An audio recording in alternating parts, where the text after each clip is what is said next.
श्री कृष्ण कन्हैया लाल की जय। श्री निजानंद स्वामी की जय। श्री प्राणनाथ प्यारे की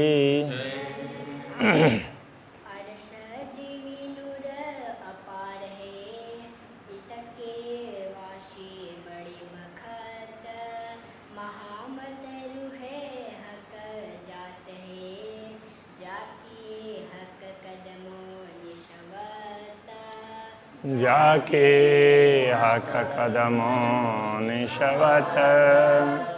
श्री कृष्ण कन्हैया लाल की जय। 8वें प्रकरण में चरण ब्रह्मात्माएं अक्षरातीत धामधनी के चरणों को कैसे छोड़ सकती है, उससे दूर कैसे हो सकती है, उस बात को कहते हुए पूरे परमधाम का संक्षेप में वर्णन किया, परमधाम के भिन्न भिन्न दृश्यों का। अब ये 9वां प्रकरण भी उसी प्रकार से ही है, किंतु इसमें परमधाम के बाह्य दृश्यों का, बाहर के दृश्यों का वर्णन न करके रंग भवन का वर्णन कर रहे हैं। रंग भवन के, वैसे तो रंग भवन में भी भिन्न भिन्न स्थान और बहुत विशेषताएं हैं, किंतु इनका वर्णन तो पहले हो चुका है परिक्रमा ग्रंथ में, तो यहाँ उन सब का स्मरण करवा रहे हैं, ये समझ लेना चाहिए। ये भी उसका चरण का संबंध वही बता रहे हैं। अरस अंदर सुख देवही जो रूहों दिल उपजत। अरस अंदर सुख देवही, परमधाम में ब्रह्मात्माओं को अपार सुख प्रदान करते हैं। कौन प्रदान करते हैं? पूर्ण ब्रह्म परमात्मा श्री राज जी। जो रूहों दिल उपजत, ब्रह्मात्माओं के दिल में, या दिल कहने से अंतःकरण भी लिया गया है, कि उनके मन में जो कुछ बातें उत्पन्न होती, जो इच्छाएं उनकी होती है, उनके अनुरूप सब इच्छाओं को अक्षरातीत धामधनी पूर्ण करते हैं और उनको अपार सुख प्रदान करते हैं। ऐसी ब्रह्म आत्माएं सो रूहें कदम क्यों छोड़ई जाके असलाह कनिष्वत। ऐसी आत्माएं अक्षरातीत धामधनी के चरण कमल को कैसे भूल सकती है? अर्श अरवाह भूम खिलवत नूर दसों दिशालरत। अरस अरवाह परमधाम की आत्माएं, रूह और अरवाह, वैसे कई स्थानों में रूहें भी कहा, बहुवचन हो गया, किंतु अरबी में देखा जाए तो रूह एक वचन है और अरवाह बहुवचन है। और रूह का भी कई स्थानों पर रूहें कर देते हैं और कई स्थानों पर अरवाह का भी अरवाहें कर देते हैं। ये हो सकता है कि प्राणनाथ जी ने ना किया हो और परवर्ती संतों ने उनको भाषा का ख्याल न होने से ऐसा किया हो, कर दिया गया हो। हाँ, रूह का रूहें, ये तो भारत में जब अरबी और फारसी उनमें से उर्दू भाषा तैयार हुई तो उर्दू में तो रूह का रूहें बोल देते हैं, किंतु अरवाहें नहीं बोलेंगे। तो जो परमधाम की आत्माएं हैं, अरवाह कहने से आत्माएं हैं। भौम खिलवत, तो वो प्रथम भूमिका, यहाँ भौम कहने से भूमिका, तो वो प्रथम भूमिका के लिए, पर प्रथम भूमिका मूल मिलावा के अंदर विराजमान है। नूर दसों दिशा लरत, तो वहाँ अक्षरातीत धामधनी श्री श्यामा जी के साथ में, बीच में, मध्य में सिंहासन में विराजमान है, चारों तरफ ब्रह्मात्माएं। तो इस मूल मिलावे का प्रकाश कोई सागर की भांति वर्णन किया है। तो 8 सागर है, तो वो मूल मिलावे के अंदर भी बताए गए हैं। तो उनका प्रकाश परमधाम में चारों तरफ फैला हुआ है, 10 दिशाओं में उनके प्रकाश, उनका वहाँ का प्रकाश है, उसकी तरंगें लहराती रहती है। सो क्यों छोड़े इन कदम को जाके असलाह कनिष्वत। जो ब्रह्मात्मा है ऐसे मूल मिलाव में अक्षराते धामधनी के चरणों में बैठी हो, वो उनके चरणों को कैसे छोड़ सकती है। रूहें 12,000 बैठाए के हक हाँसी को खिलावत है। इसी मूल मिलाव में 12,000 ब्रह्मात्माओं को बैठा करके अक्षराते धामधनी उनको खेल दिखा रहे हैं। खिलाते हैं मतलब उनको खेल दिखा रहे हैं। तो इसलिए हंसी करने के लिए, हंसी करने का तात्पर्य उनका को मजाक उड़ाना उस अर्थ में नहीं है जैसे हम लोग माया के कारण करते हैं, अपने बड़ाई करना चाहते हैं और दूसरों को घटाना चाहते हैं, उसके लिए मजाक करते हैं, वैसा नहीं। राज्य किस तरह से मजाक करते हैं, तो राज्य अपने महत्व भी समझाना चाहते हैं। तो ब्रह्मात्माओं में एक प्रकार से ये भाव है कि जब अक्षरातीत हमारे धनी हैं तो हमारा प्रेम उनके प्रति ज़्यादा होना चाहिए। तो उसको वो अक्षरातीत धनी समझाना चाहते हैं, देखो तुम्हारे अंदर जो है वो हमारा ही दिया हुआ है, हमारा ही तो तुम्हारे में है, तुम्हारा अलग से नहीं है। उस बात को समझाने के लिए उनको थोड़ा सा उनकी भूल भी दिखानी होगी। तो इसलिए वो भूल उनको दिखाने के लिए ये खेल दिखा रहे हैं। इसलिए यहाँ का हक हाँसी को खिलावत, हंसी करने के लिए खिला रहे हैं। सो रूहें कदम क्यों छोड़े जाके असला कनेश्वत। ऐसी ब्रह्मात्माएं उनके चरण कमल को कैसे छोड़ सकती है। और हंसी भी इसलिए कर रहे हैं कि उनको प्रेम का ज़्यादा अनुभव करवाना है। तो अक्षरातीत धनी का प्रेम इतना ज़्यादा है, वो अनुभव कर सके, उसके लिए उनकी हंसी होनी है। ले सुख चे बच्चे भौम दूसरी, अब प्रथम भौम की बात हो गई तो दूसरी भौम की शुरू कर रहे हैं। दूसरी भौम में चह बच्चा, तो जो जिसको खड़ो कली कहा वो जलकुंड विशेष, तो वहाँ जलकुंड में जा कर के जल क्रीड़ा करते हैं और फिर रंग भवन के अंदर आकर के जहाँ भूल भुलौनी के मंदिर हैं, बीच में चबूतरा है, तो उसमें बैठ कर के श्रृंगार करते हैं और फिर भूल भुलौनी की अलग अलग लीलाएं करते हैं। तो उसकी बात कर रहे हैं दूसरी भौम में, जहाँ वो जलकुंड खुलता है।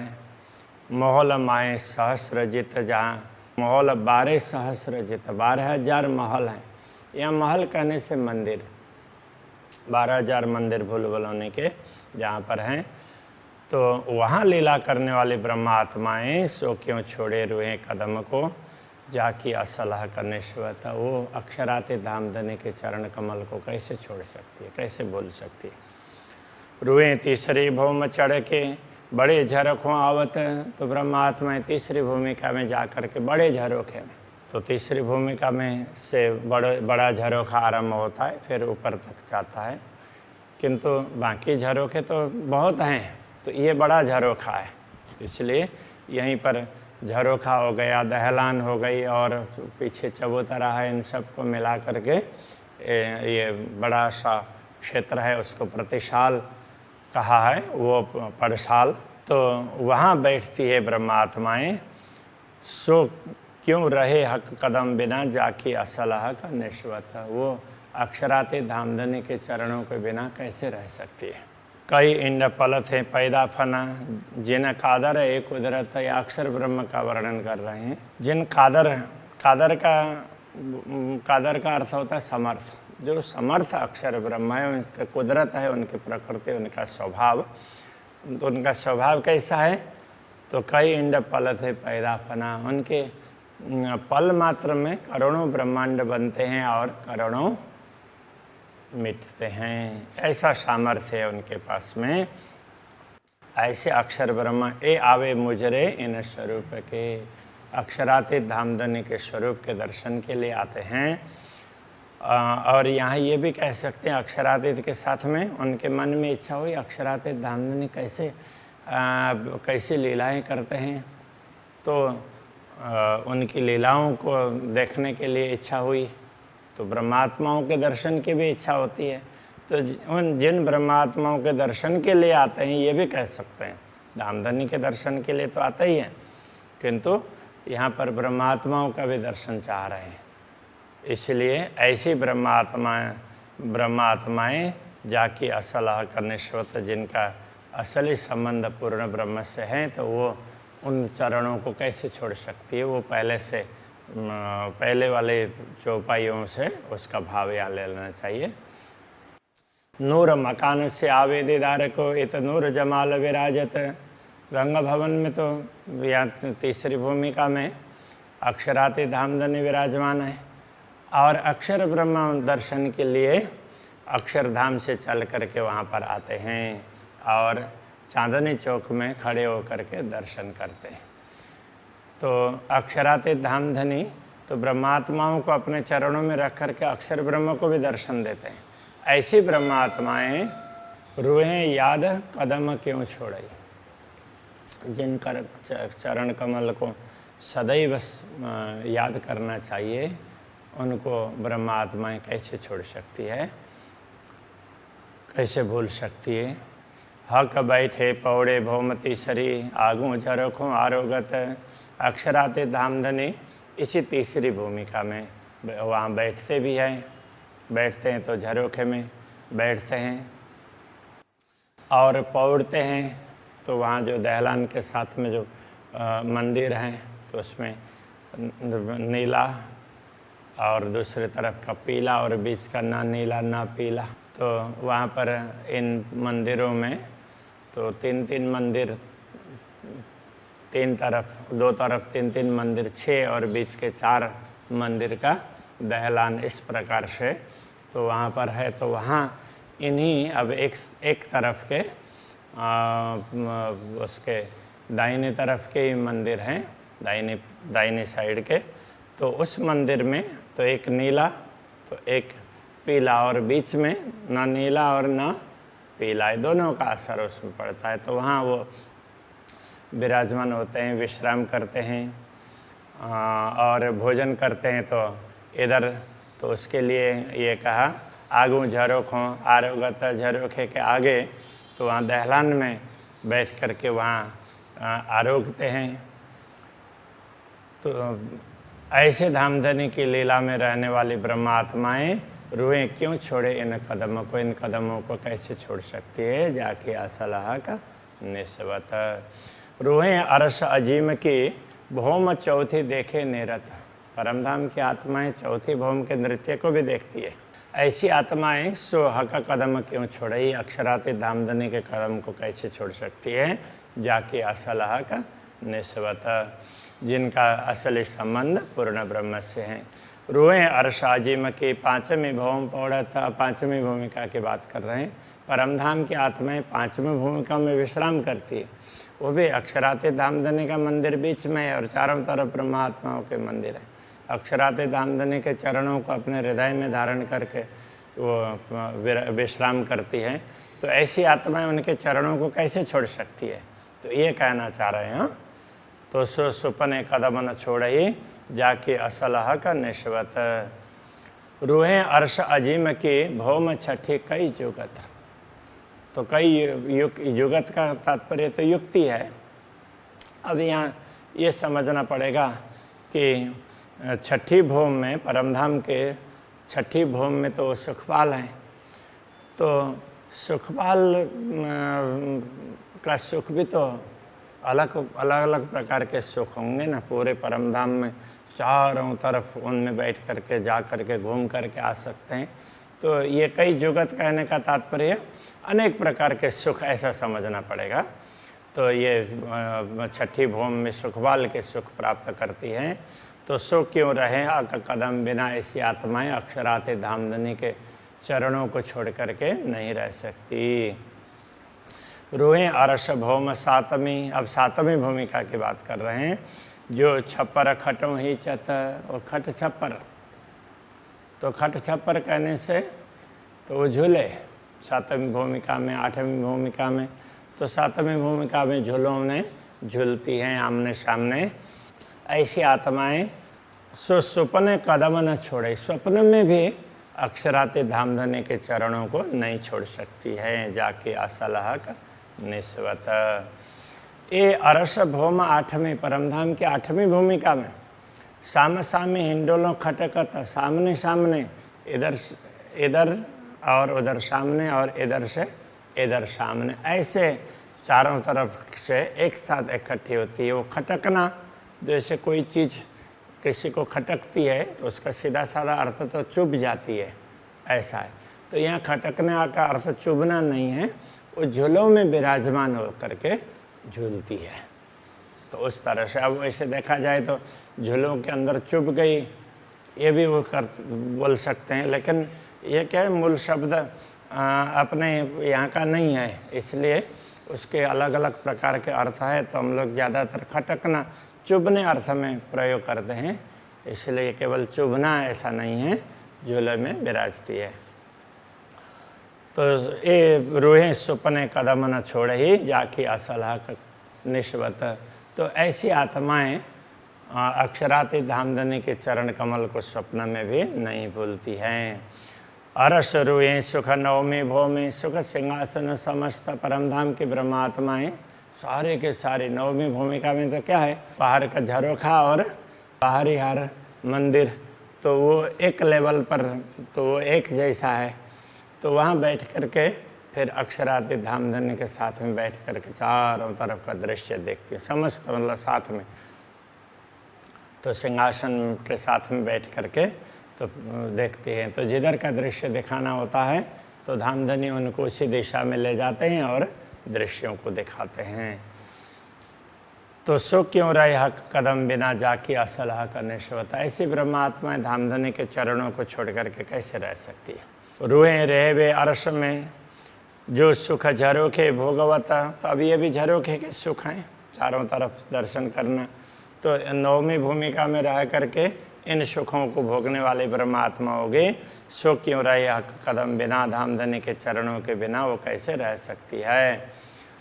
जाकी असलाह का निस्बत हक हादि रूहें सुख अरस चांदनी अरस अंबर ज्योत होवत। अब ये दसवीं भूमिका की बात कर रहे हैं। तो ब्रह्मात्माएं हक और हादि श्री राज्य और श्यामा जी के साथ में चांदनी में, तो बीच में चबूतरे में सिंहासन है, चारों तरफ चबूतरे में ब्रह्मात्माएं बैठती है।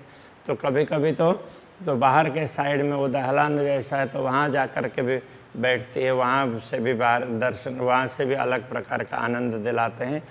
तो ये चांदनी का प्रकाश कितना है, अरश अंबर ज्योत होवत, पूरे परमधाम के आकाश में ये प्रकाश छा जाता है।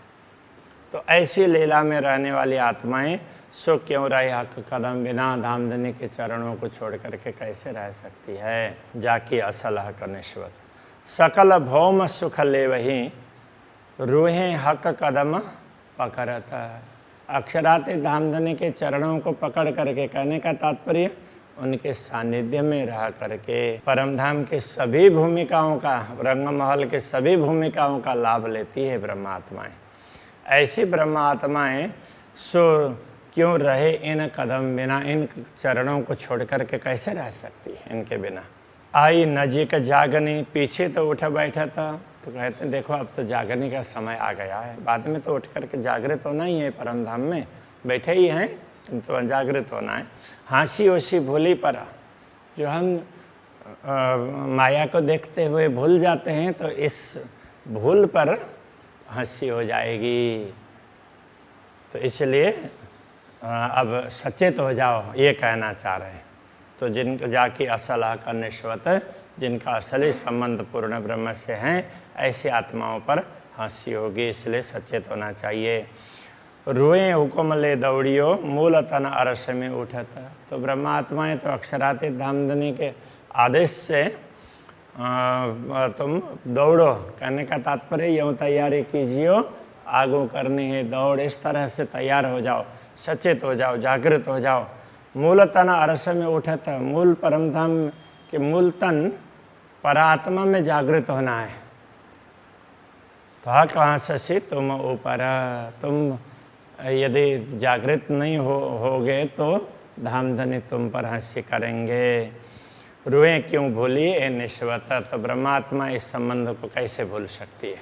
तो इसमें कहने का तात्पर्य तुम सचेत हो जाओ, जागृत हो जाओ, अन्यथा धामधनी तुम्हारे ऊपर हंसी करेंगे। तो इस दृश्य को तुम कैसे भूल सकती हो।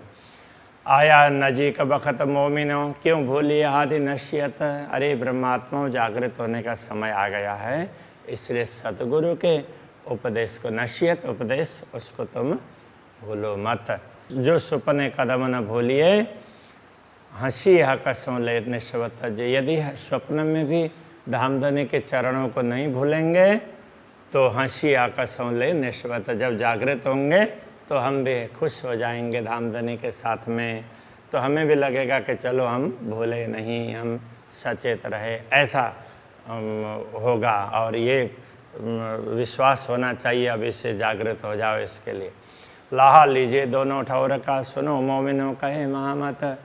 तो महामती कहते ही ब्रह्मात्माओं सुनो, दोनों स्थानों का लाभ लेना चाहिए। एक तो दुनिया, तो दुनिया में भी जागृत होकर के दूसरों को भी जागृत करो, तो एक लाभ हो गया। और परमधाम में जागृत होते हैं और वहाँ पर फिर भूल गए हैं ऐसा करके, तो वो उस समय हास्य का पात्र नहीं होना पड़ेगा। तो धामधनी भी कहेंगे ओ तुम तो बड़े अच्छे रहे, तो तुम भूले नहीं, तो दोनों ठौर का लाभ हो गया ना। तो इस प्रकार से लाभ लेना है। क्यों सुपने ए चरण छोड़िए, जाकि अपनी असल निश्वत। इसलिए स्वप्न में भी इन चरण कमल को छोड़ना नहीं चाहिए, क्योंकि हमारा असली संबंध इन्हीं चरणों के साथ में है। इस प्रकार से चरण कमल की महिमा समझाइए। तो ये 3 या 4 प्रकरणों में तो ये चरण कमल तो शुरू से ही है, किंतु तो जाकि असल हक निश्वत, ये चतुर्थ चरण के साथ में शायद 3 प्रकरण हुए हैं, इसके द्वारा इस प्रकार समझाया। अब दूसरे प्रसंगों को समझाएंगे, तो अभी के आज के प्रसंग को यहीं पर रखते हैं। श्री कृष्ण कन्हैया लाल की जय। अपनी असल निस्वत,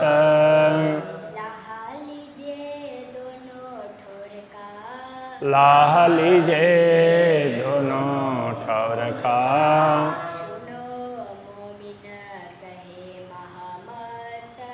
सुनो मोमिनो कहे महामत।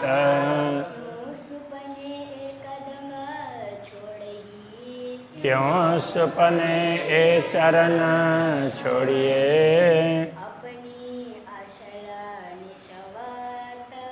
अपने असल निश्वत।